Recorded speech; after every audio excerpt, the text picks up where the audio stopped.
जो टीवी देखते हैं ना वो भी यदि देखे तो सब कुछ समझ जाएंगे, सब कुछ समझ जाएंगे। आपने शिमला में, धराली में, थराली में हर जगह मकानों को गिरते हुए देखा होगा। और जो टीवी का समाचार देने वाला होगा उसने कहा ताश के पत्तों की तरह गिर गया घर, मान गया पूरा घर साबुन गिरा, मान गया। कभी आपने एक चीज को गौर किया, यदि संवेदना होगी तो सारे जवाब प्रकृति खुद देती है। ऊपर से आप पत्थरों का गिरना देख रहे थे, देखते हैं, कभी आपने किसी मकान के नीचे से गिरा ताश के पत्ते की तरह उसके नीचे से कोई पत्थर गिरते हुए देखा?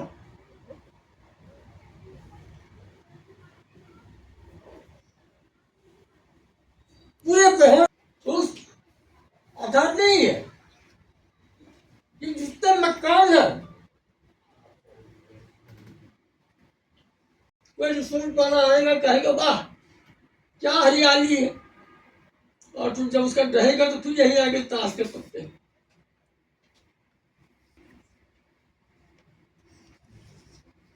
आज गंगा जब मेरे कई स्पॉट में लेक आया, लॉट ऑफ थिंग्स।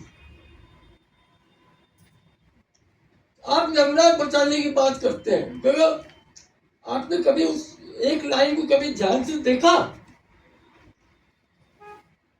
दिल्ली में यमुना इंजन करने के पहले यमुना का मूल जल केवल 10% रहता है, और जब यमुना में दिल्ली में आने के पहले मूल यमुना 10%, इसका मतलब 90% जमीन जल कौन सा है? चाहे हमने सीवर से लिया, चाहे लेके फिर डाला, तो पहले संगम में भी आप बड़े खुश हो जाए। क्या कहा है?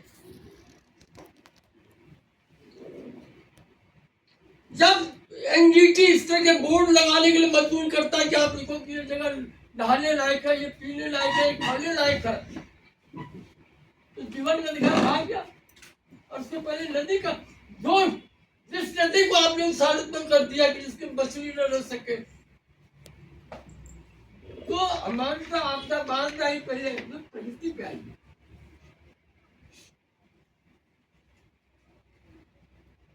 अभी मैं आप सबने की संवेदना की, संवेदना कोई अर्थ नहीं रह गया। संवेदना होता तो जोशीमठ, जिसके लिए पूरे ग्लोबल क्राई हो गया था कि इतनी तगड़ा भूत दशा हुआ है, आप जब टाइसन स्टडी को हटा दे रहे हैं कि जिसमें कि दिखाया है कि सिंगिंग हुआ, ड्रेनेज आज तक नहीं बना, किस बात की समझेंगे? कोई मतलब नहीं रहता है। पानी बाद में आया, उसमें एनर्जी बाद में आई, आज पहले जो आगे का मंजर था उसको ढकेला उसने, चाहे बरसात का पानी आता, चाहे समुद्र भी आ जाए, वो पहले सामने वाले को ढकेगा, डबल इंजन बनाएगा, ट्रिपल इंजन बनाएगा, तब जाके आगे होगा। तो क्या हुआ? I am just going to right, problem landslide नहीं है, आज बड़ा प्रॉब्लम मड फ्लो है। और जब आप धक्का दे रहे तो इसका मतलब तुमने मलबा उस पर रखा हुआ है।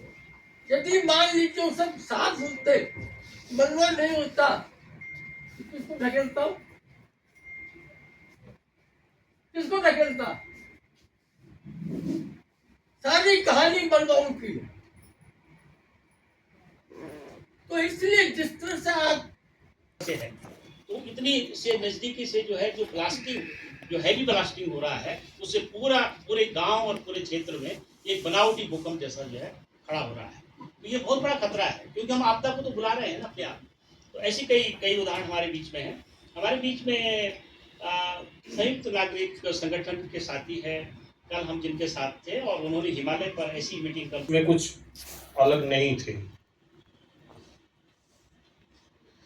यमुना ने अब की बार हमारे जिले में भाई जी 10,000 बीघा जमीन ले ली है।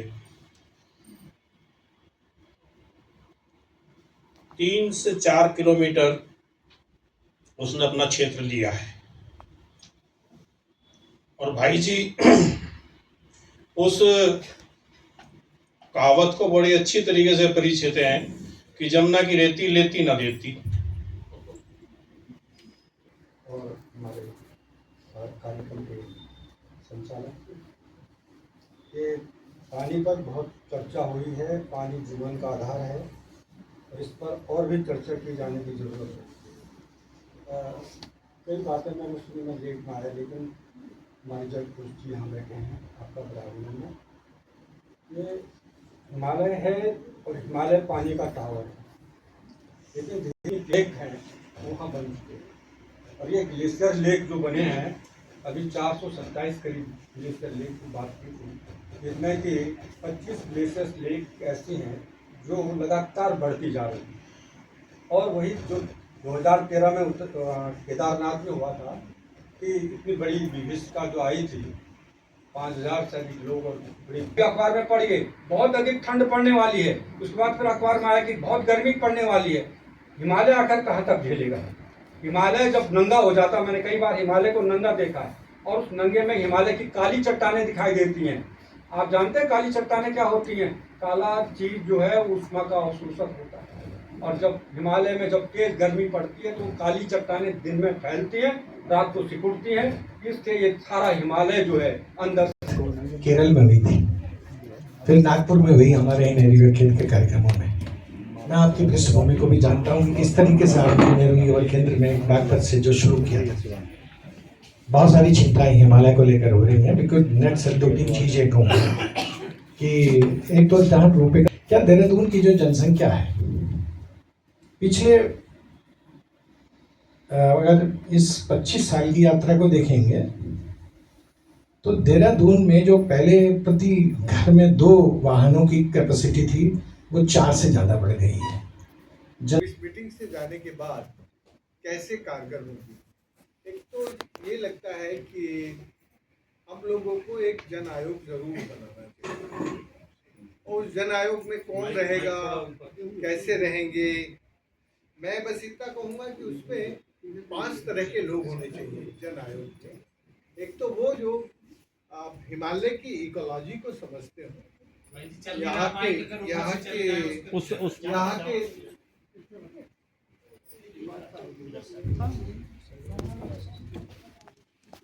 यहाँ के जो ग्लेशियर का चरित्र है और जो उसके नीचे के का चरित्र है और जो हिमालय के फुटहिल का चरित्र है, तीनों में बड़ा फर्क है। इन तीनों को जानने और समझने वाला एक व्यक्ति तो नहीं हो सकता, थोड़े अलग अलग होंगे। तो ये हाउस जरा ऐसे नाम कुछ प्रस्तावित करे, सुरेश को और संजय, ये दोनों उनको देख लेंगे, संजय सिंह और सुरेश जी, कि हम जन आयोग में एक तो व्यक्ति की प्रामाणिकता हो। प्रामाणिकता बहुत इम्पॉर्टेंट होती है कि यदि उसको ये जुम्मा दिया है तो किसी से प्रभावित हुए बिना जो सत्य है, जो ट्रूथ है, उसको ऊपर ले आए। और ये जो जन आयोग होगा, इसका काम बहुत कुछ करना नहीं है, केवल हिमालय की आपदा और उसके समाधान, उस पर एक वाइट पेपर तैयार करें। इसका टास्क बहुत बड़ा नहीं करना, इसकी पूरी इकोलॉजिकल और उन सब चीज़ों पर जाए बिना। इसका टास्क है कि हिमालय में जो आपदा है, उस आपदा का वो क्यों आ रही है। देखो, हिंदुस्तान के लोग सब नदियों को माई कहते हैं, पर आजकल माई से कमाई करने का चलन हो गया है। और हमारे प्रधानमंत्री को तो बिल्कुल संकोच नहीं होता, वो तो कहते हैं कि अब तो हमें अर्थ गंगा बनानी है, गंगा से अर्थ कमाना है। तो जब राजा कहने लगे तो प्रजा तो फिर उसी रास्ते पे चल पड़ती है। तो ये जो माई से कमाई करने का ख्याल बहुत प्रचलित हो गया है, इससे भी हमारे हिमालय की हरियाली भी और हमारी नदियों की अविरलता और निर्मलता वो प्रभावित हो रही है। तो हम जरा ये देख लें कि हिमालय की बीमारी जो है, वो बीमारी और जो उससे निकलने वाली नदियों की बीमारी है, वो आपदा का बड़ा कारण है। और ये आपदा नेचुरल नहीं है, ये तो आपदा हमारे विकास की देन है, विकास की देन है। और विकास जितना तेज गति से हो रहा है उतनी तेज गति से हिमालय की धड़कन बढ़ रही है, हिमालय की घबराहट बढ़ रही है। जितनी तेज गति से आपका विकास, उतनी ही तेज गति से हिमालय की धड़कनों का बढ़ना शुरू हो रहा है। तो जरा इन चीज़ों को केवल कैलकुलेशन और इक्वेशन और डेटा में ना जाके हिमालय की संवेदनाओं को समझ के काम करने वाले लोग हों। इस आयोग में ज़्यादा से ज़्यादा 5 लोग या 7 लोग हो सकते हैं बस, लेकिन ये थोड़े अलग तरह के लोग हों जिनको ये समाज भी जानता हो। समाज तो जानता है, लेकिन सरकार भी थोड़ा मानती हो कि भाई इन लोगों ने जो कहा है जा सकता। ये जो हमारे 5 तरह के लोग हैं उसमें नहीं आया होगा बात करना, प्रेम पंचुली जी बोलना था, लेकिन वो तो सबका लिखेगा अखबार में समाचार में। मित्रों, 2 लाइन में अपनी बात भी कहना चाहूंगा। 2 लाइन में, 2 मिनट नहीं। हिमालय जैसा था वैसा व्यक्ति भूमिका करता था, पहले ये था। नतीजा क्या हुआ? व्यक्ति जैसा है वैसा हिमालय बनाना चाहता है। समस्या यहाँ है। बाहर के लिए अगर हम जोड़ें तो ये कह सकते हैं, जैसी प्रकृति थी वैसे मैं जीना चाहता था, व्यक्ति ऐसे जीना चाहता था। समस्या अब ये है पूरे दुनिया के अंदर, मैं जैसा हूं वैसी प्रकृति बनाना चाहता हूं। सत्यानाश यहाँ हो रहा है। बस ये 2 लाइन है। मुझे तो इस पूरी उसका ये सार लगता है। हम ये सोच लें कि हिमालय जैसा था वैसा हिमालय रहे और हम वैसे बने, और प्रकृति जैसी है वैसे हम जिए। ये अगर हम कर लें तो समझे, मुझे लगता है कि आप वाली बात पूरी हो जाएगी ना। तो चलो ठीक है, फिर अब गीत गाते। नदिया धीरे बहो, और नदिया धीरे बहो, कौन सुनेगा तेरी आह। नदिया धीरे बहो, ओ गंगा धीरे बहो, ओ यमुना धीरे बहो, ओ अलकनंदा धीरे बहो, ओ भगीरथी धीरे बहो, ओ मंदाकिनी धीरे बहो, ओ विष्णुपाद धीरे बहो, ओ बाणगंगा धीरे बहो, ओ बालगंगा धीरे बहो।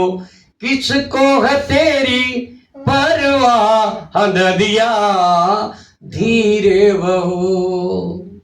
सभ्यताएं जन्मी तट तेरे, संस्कृतियां परवान चढ़ी, तेरे आंचल के साये में सारी दुनिया पली बड़ी।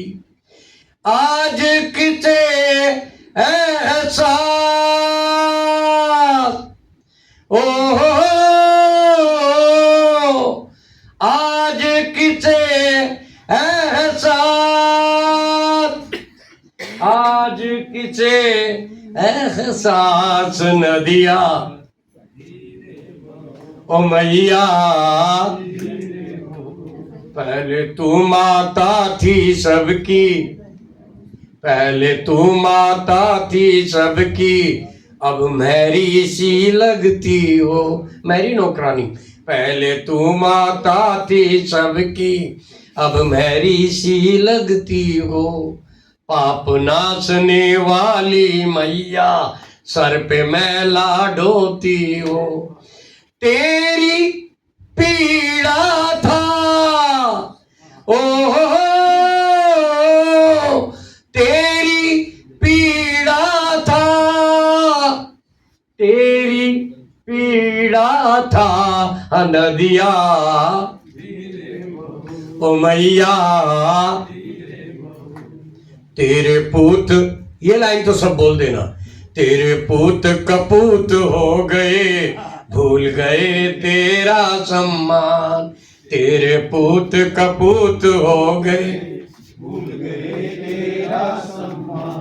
महिलाएं बच गई हैं इसलिए आप तो और जोर से गाओ।